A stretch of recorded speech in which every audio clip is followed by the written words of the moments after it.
Alrighty, well, Dr. Green, thank you very much for joining me. Yeah.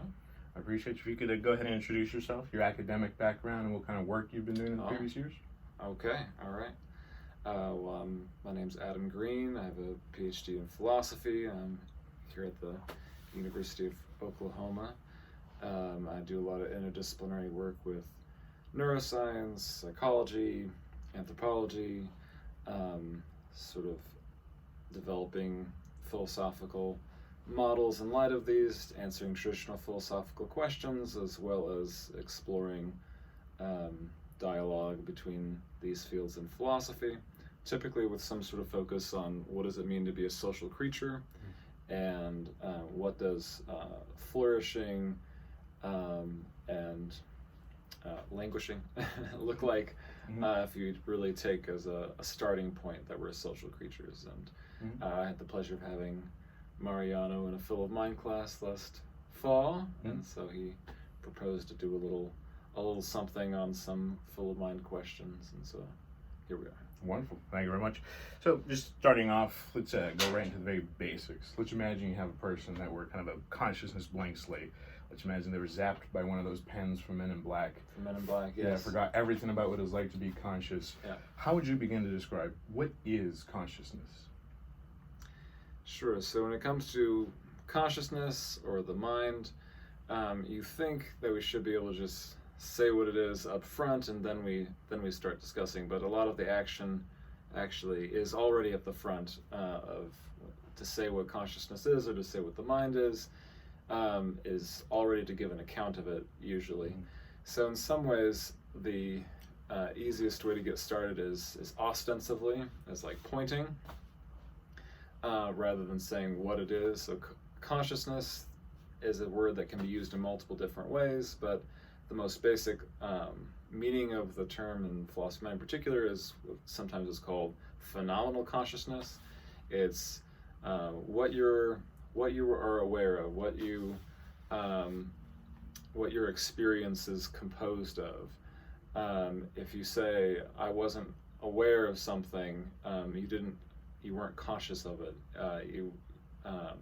So it's sights and sounds and smells, but also sort of what you're doing when you're consciously deliberating through something. So you contrast this with sort of the Freudian sort of subliminal drives that he posited of, something at work, but kind of below the surface of awareness, below the surface of experience, maybe impinging on experience, but not itself up front as part of your experience.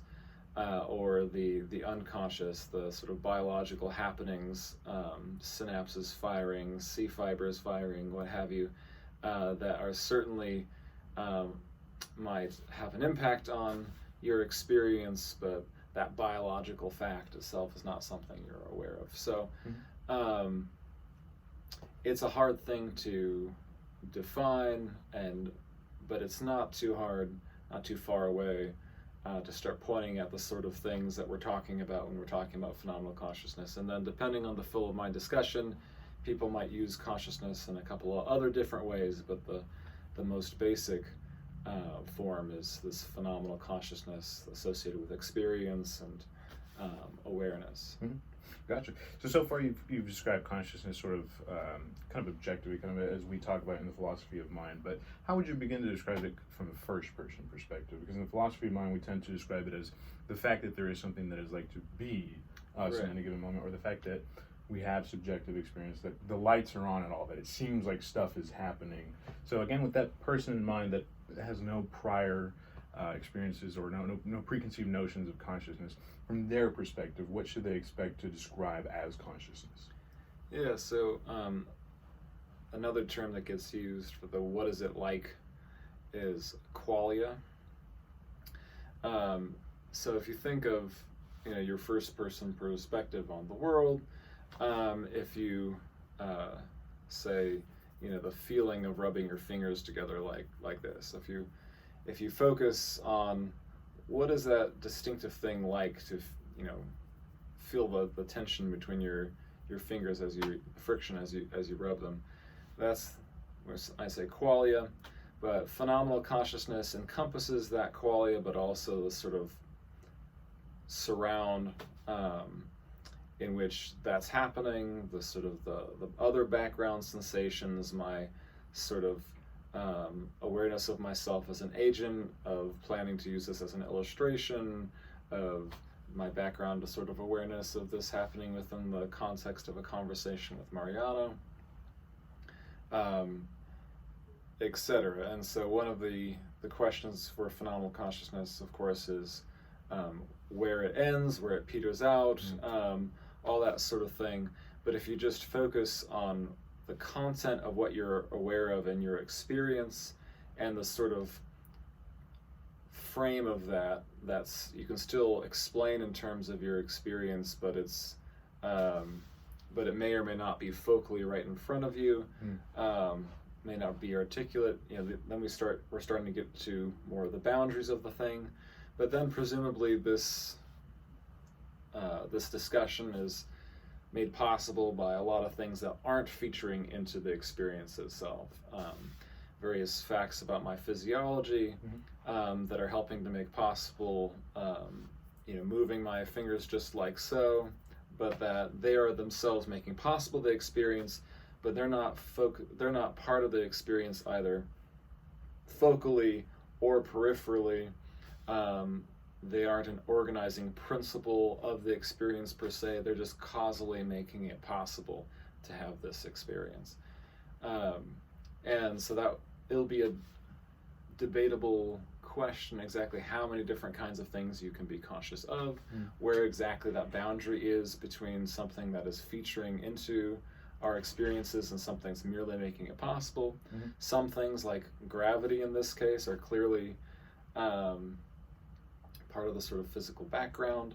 The fact that Putin has not pressed a big red button or instructed someone else to do is a necessary condition for us having this conversation, but it itself did not feature into anything we were experiencing until just a second ago when I brought it up. Fair enough. So you've alluded to the idea of boundaries of consciousness, and I do want to get to that, but again, keeping this idea of kind of just being introduced to consciousness for the first time. A person who is for the first time noticing that they are conscious will notice that in addition to the external world, in addition to their fingers and so forth, they have thoughts, they have memories, they're able to perform calculations, they're able to do all sorts of what we call mental activities. But where do these come from? What is the mind? And one thing you alluded to there is self-consciousness, and we do want to just briefly distinguish between consciousness and self-consciousness. So having sensations, having thoughts is very different than noticing that you have sensations, noticing that you have thoughts, taking this sort of meta-reflective stance on the content. And this factors into things like whether animals have consciousness, because you might have grounds for being dubious about whether a given creature has self-consciousness, but presumably the class of critters that are self-conscious is a more restricted class than the class of critters that are conscious, period, that have any sort of sensation. All right. So you might arrange a kind of a sequence of different things that are more and more demanding, more and more restricted, where we have sort of information processing that is going on in a computer, various sort of natural systems, plants, what have you, right? And then you have consciousness over here, phenomenal consciousness over here.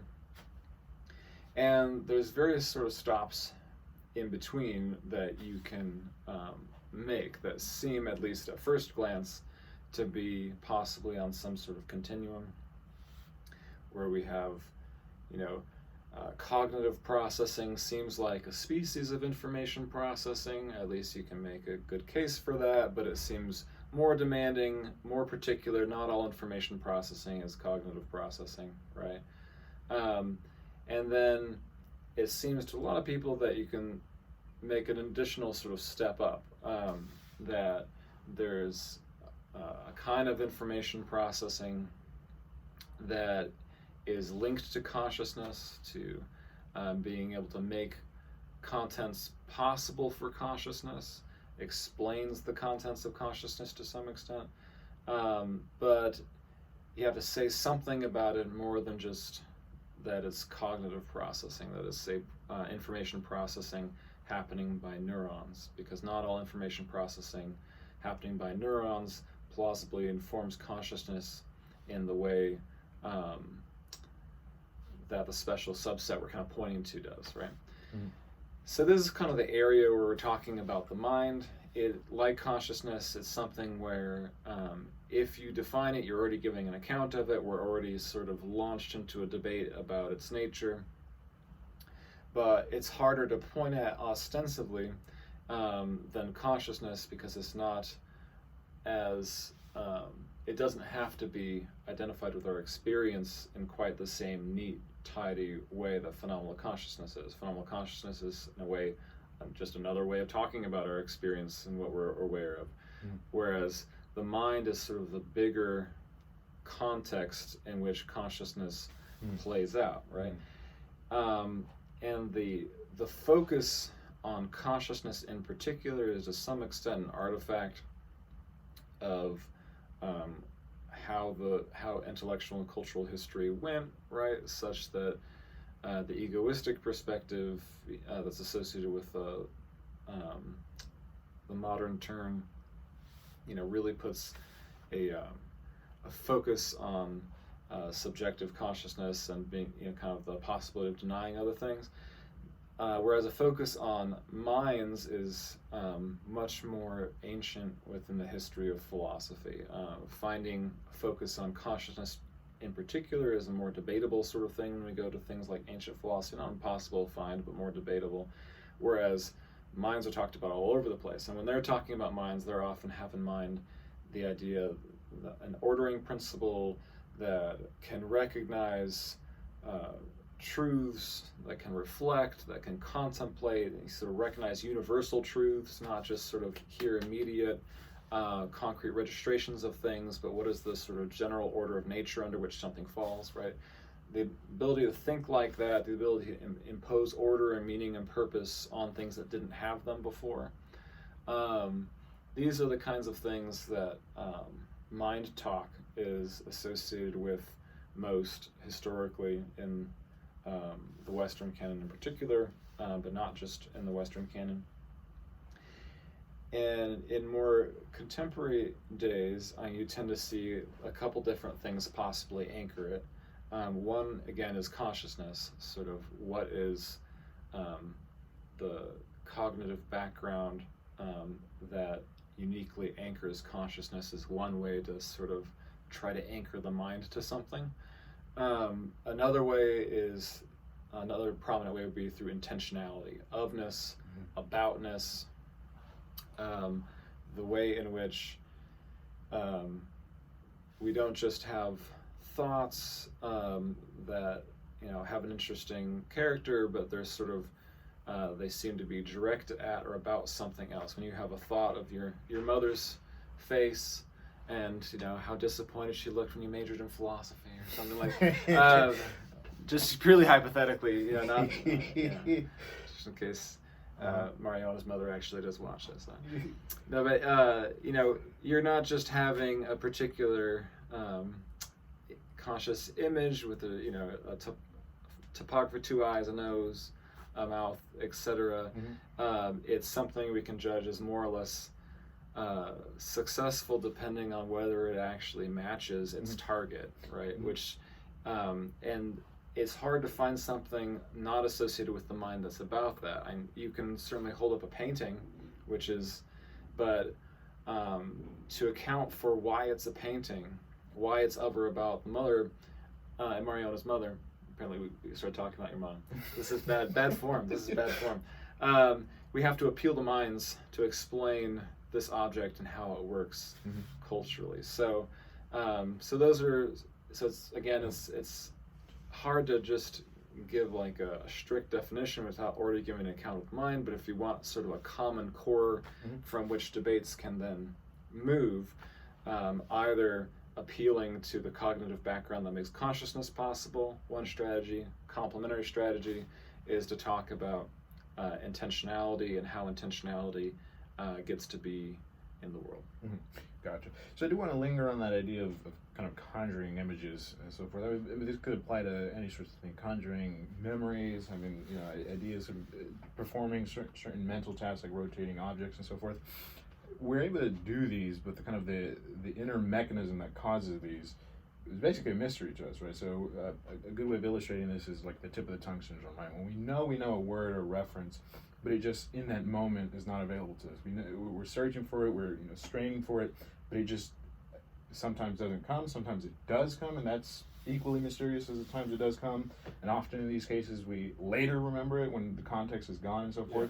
So it seems like behind what we experience in consciousness, there seems to be a whole kind of system of processes going on that puts things into consciousness, but we don't have access to that even of our own self.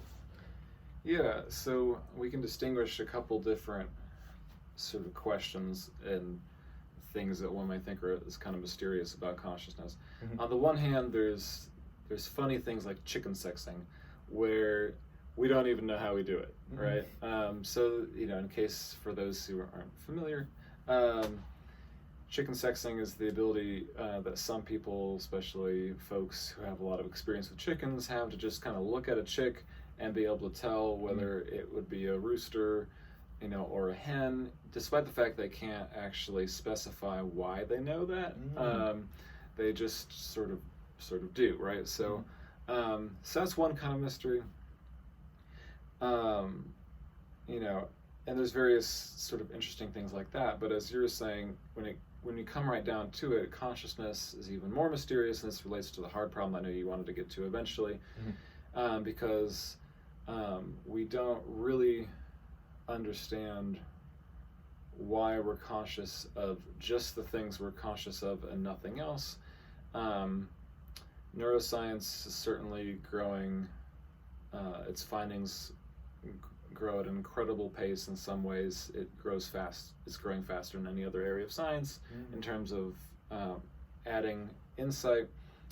But in a lot of ways, we're still at a very infantile stage in terms of understanding like why these particular contents of consciousness and not others. So that's a more fundamental kind of mystery than the chicken sexing, but there's an even more fundamental one which relates to the hard problem. Do you mind if I which pause we'll you a get bit? to eventually, I'm sure. You mentioned that there are some things that are mysterious as to why certain things are conscious, but I guess my question was more about how they come about to be conscious in the first place, right? Because we can do these things like calculating or formation of sentences here and now, right? As we're talking, there's no place from which we sit and write our sentences before we're speaking them. In some sense, it's as much a mystery to me the next few words that come out of my mouth as they are to you which words come out of my mouth. And yet we do this all the time successfully, and we don't really think about this very much. And so that is kind of the thing that I'm wondering about. How much of our experience of being a minded creature, it seems like there's some of it that is conscious, but it seems like the totality of it, on balance, probably most of it is unconscious. Right. So what was your kind of assessment of that? Some numbers have been thrown around that are sort of shocking, like the idea that 99% of the function of the nervous system is unconscious to us. What do you make of that specific number and those sorts of claims? Yeah, I mean, I don't really know where that number came from. Sometimes you hear very common numbers and you think it must be grounded in something very definite. And it's not a lot of times. Because you hear it so much, we're only using 10% of the capacity of our brain. Like, well, actually, that's false. Yeah.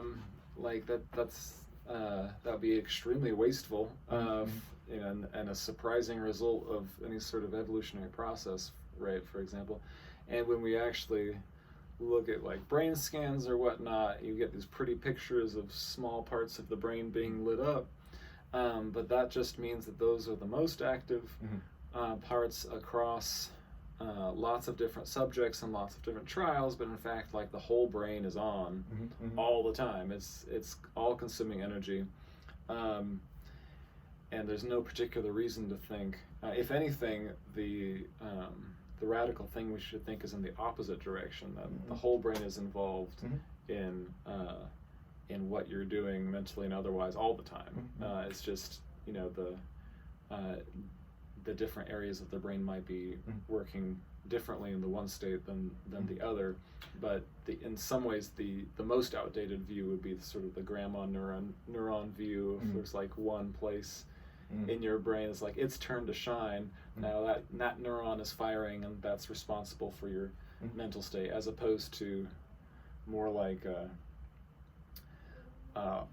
river, you know, that is flowing differently at one point than the other, and on one topography than another. But to explain what's happening in the river, you have to appeal to the motion of all the relevant water molecules moving together and their relations to each other within the particular topography. But I hope I didn't misspeak. I didn't mean to say that 99% of the nervous system is inactive. Rather, that of the total activity going on in the brain and the rest of the nervous system, that we're only sensible of a very small amount of it. Right? It seems that the parts like executive control, linguistic intelligence, and so forth, we seem definitely conscious of that as we're thinking about those things.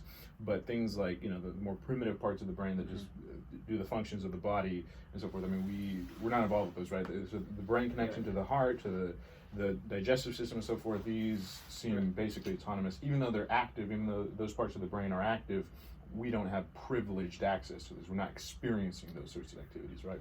Well, I mean, that's challengeable, right? Partly because there's a kind of presumption in the background that because frontal areas of the brain are patterns therein are associated with various sorts of agential activities that we're especially interested in, then people go from there thinking, okay, that's the one place it's happening. That must be what we're associating with consciousness. Another sort of route to this thought is, well, we're associating all this sort of interesting agential and consciousness stuff with human beings.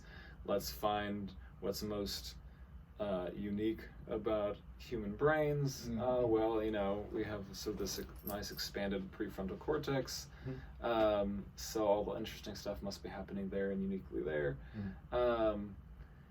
But a lot of folks in philosophy of mind want to emphasize that even if there's a unique role that the prefrontal cortex is playing, like from a neurological perspective, it looks a lot more like a conductor than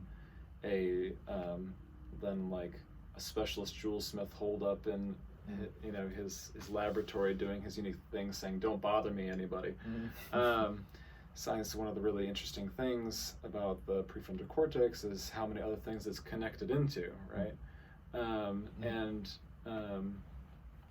to go to one of the other things that you mentioned, there's relative autonomy in other parts of the neural system. So, for example, in the fear, characteristics, fear stimuli, especially say things that you don't have to be taught to fear, like snakes or what have you, or you learn it really easy, as opposed to sort of like there's a bit of Latin on a pill bottle, and you learn to think of it as a biotoxin or something like that, right? So you see a snake. There's evidence by like Ledoux, this well-known finding where it seems like your amygdala gets information and starts sort of already reacting, right? And then the prefrontal cortex gets involved only downstream of that, right? And one of the things, for example, in like training Navy SEALs that they've been working with, is like trying to figure out what to do with this sort of system to sort of like slow down the initial response so you don't make critical errors, and sort of speed up the involvement of sort of higher cortical sort of operations. But should we assume that only the higher cortical bit was part of your experience? So if we go from the sort of biological and neurobiological to the phenomenological sort of thinking carefully about our experience of fear.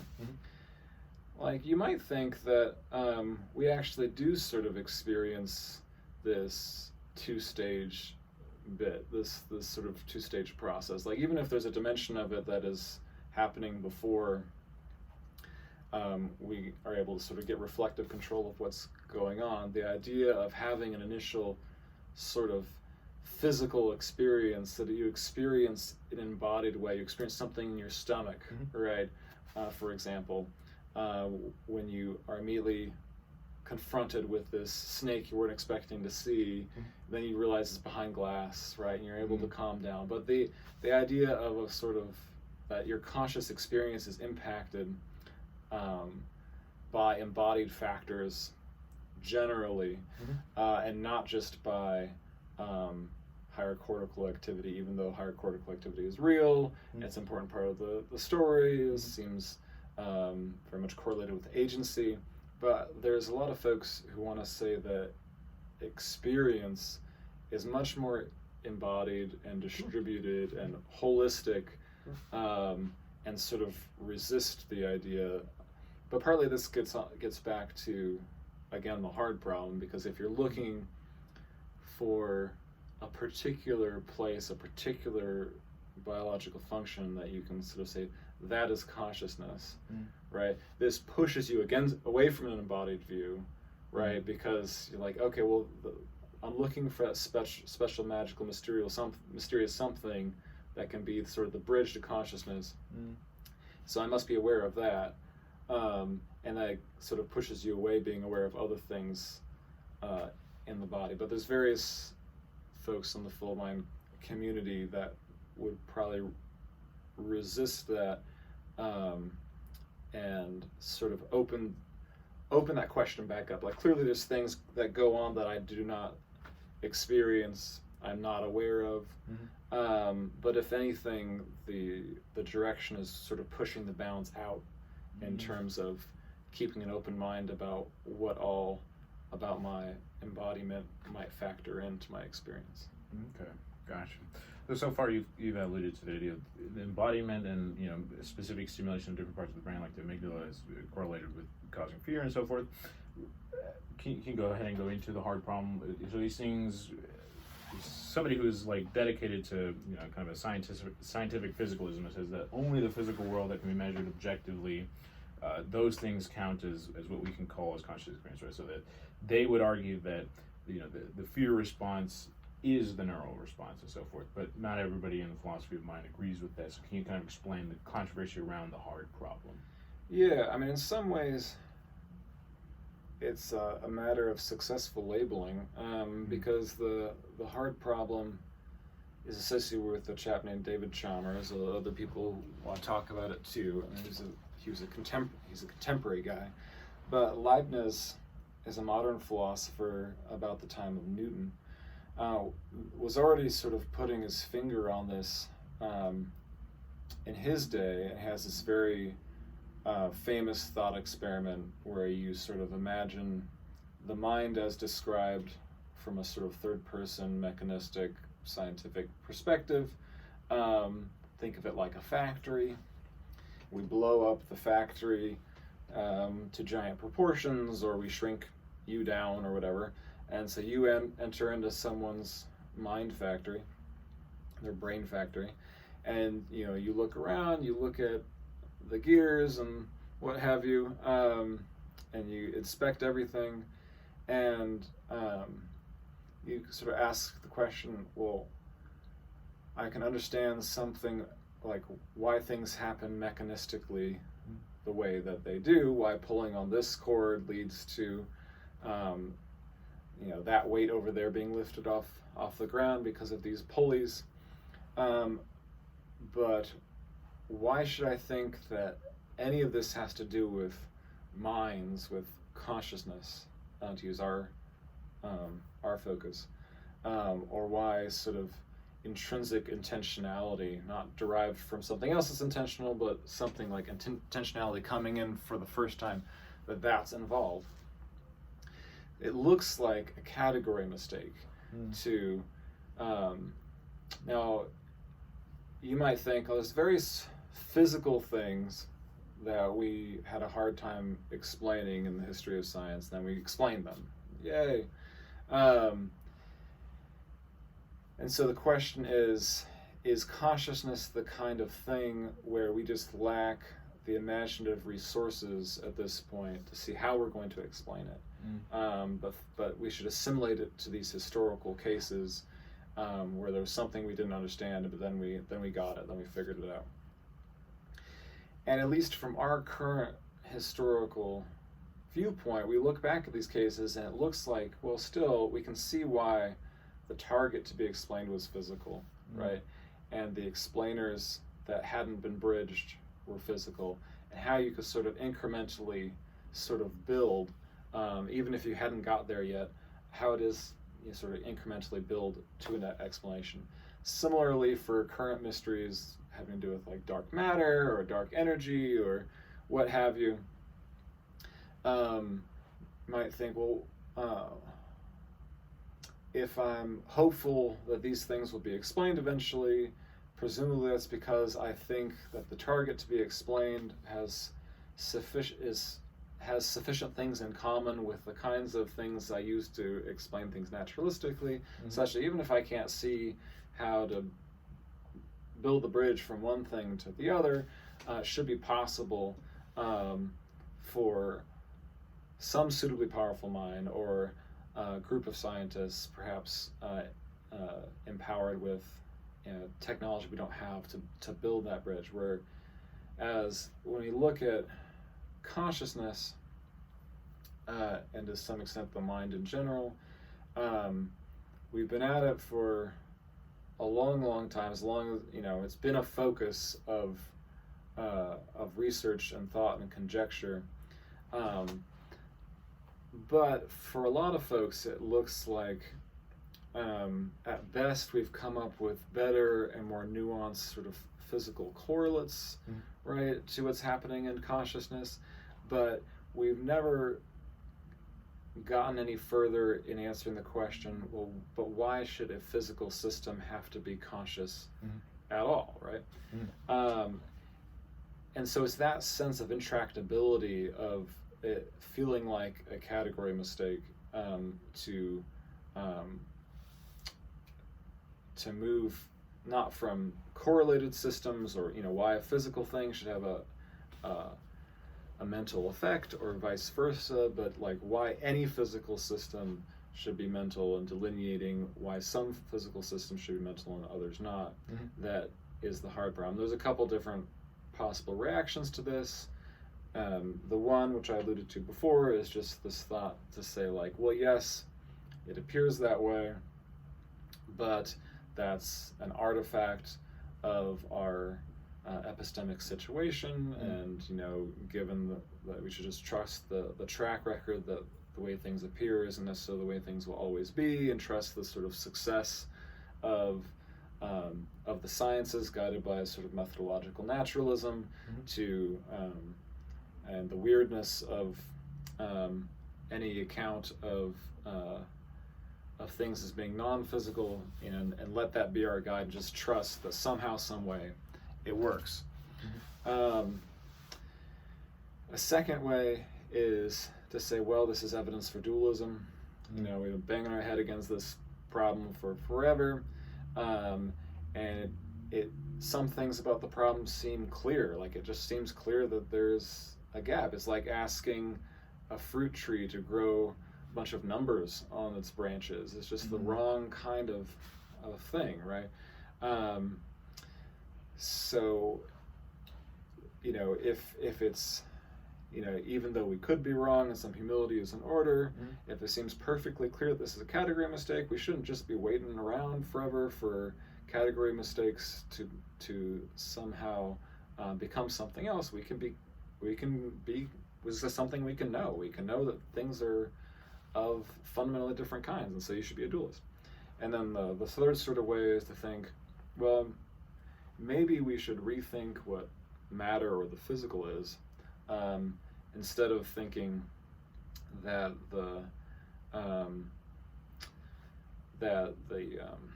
hard problem is a sign that there's something different from the physical. you instead might think it's a sign that the physical is different than we thought. So what we should be open-minded about is maybe the idea that the physical can have, not just that it's somehow like mental properties reduce to physical properties construed sort of mechanistically and reductively, but maybe we should think that the physical is different and more surprising and has more of these sort of mental kinds of features than we thought.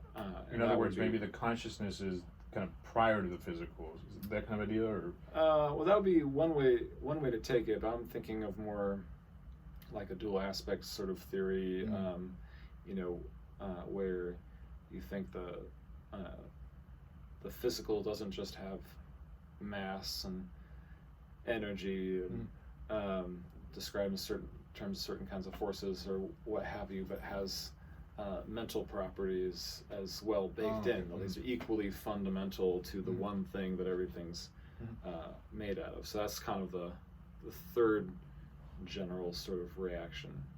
I do want to linger on part of what makes the hard problem so hard. To put it very simply, it intuitively seems that what we describe as kind of mental events seem different from physical events. Yet it seems very clear that there is a connection, that there's an interaction going on, right? Like, let's say I stub my toe and I become angry at that, I have an emotional reaction to that, or vice versa, right? Let's say I become super embarrassed and blood flushes to my face and I get pink cheeks, right? It seems that there's kind of a direct interaction right there. Whatever solves the hard problem, let's assume we have the book of nature, flip to the back of the book when you see the answer there, part of whatever the answer is going to be will include that kind of interaction as problem or some kind of solution of that. So can you explain why that seems difficult in some views, and some views, perhaps like Daniel Dennett would say that framing that as a problem is itself a problem? Yeah, so to some extent, in one sense, the hard problem is sort of a universal that you'd have, that would be a topic no matter what your cultural context was or what your historical situation was. As long as you notice it, it's there to be asked and answered.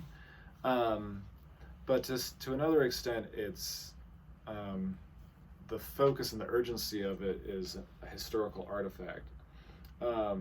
It's the other side of a coin where the interaction problem is the other side of the coin. So if we focus on the history of Europe in particular for a second, so we have the sort of Aristotelian view, which is the dominant academic view, not the only one, but certainly it's the gorilla in the room in the Middle Ages before the modern period. And on this way of thinking about it, all material objects around you are form matter composites, right?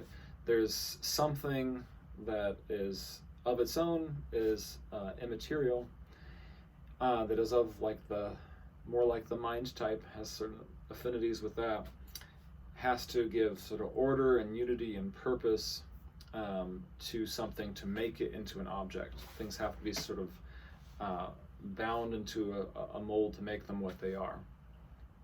Okay, so in that kind of context, we don't have, it's a different kind of question to ask how form and matter relate to each other and how they interact. Because how you're thinking about everything around you is like, okay, what it's made of is not enough to account for it. Something has to give it a particular nature by binding those raw materials in a particular sort of way. And that's matter by itself can't do that, right? And so when we get to minds, the word for soul that Aristotle is using is the same word from which we get sort of the word like animate, to animate something, right? So it's a special case of this form matter thing that's characterizing the world in general. All right, so then we get to Newton and we get to the rise of mechanistic science, where we're quantifying things, and we're cutting off teleology, and we're trying to explain how we get from system state 1 to system state 2 in a way that's kind of blind to the unique nature of the thing we're talking about, that doesn't have to factor into the explanation, right? Similarly, the purpose of the thing doesn't have to. All right, so if we're thinking that bodies work like that, the material world works like that, and we've sort of shorn off the aspects of their view of nature that formed a natural bridge to the mind, all of a sudden the physical is being construed in a way that makes it seem even more different from the mind than before, right? And then similarly, a sort of reaction to that is to sort of try to collect things that are special about the mind that we don't want to lose, that we think are real based on, say, experience, and sort of enshrine them as a counter realm, right? So we had a unified realm, our way of thinking about it. Aristotle isn't the only in the history of the world, person to think that they're enmeshed together. But from that, Aristotle's the relevant proximal point. We sort of pull the physical out, start construing that as sufficient unto itself without recourse to anything like a mental property. We sort of, you have some early materialists like Hobbes that are like, yeah, we can stick the mental into the physical thus construed. Most others aren't into that kind of thing. Instead, they're going to go in more of a Cartesian direction, or at least, have certain affinities with a sort of Cartesian sort of move, and so this is going to ramify the mental into its own sort of realm unto itself. Okay, so from this setup, we get two important questions. Namely, if we're construing these two things as so different from each other, then how do they interact, right?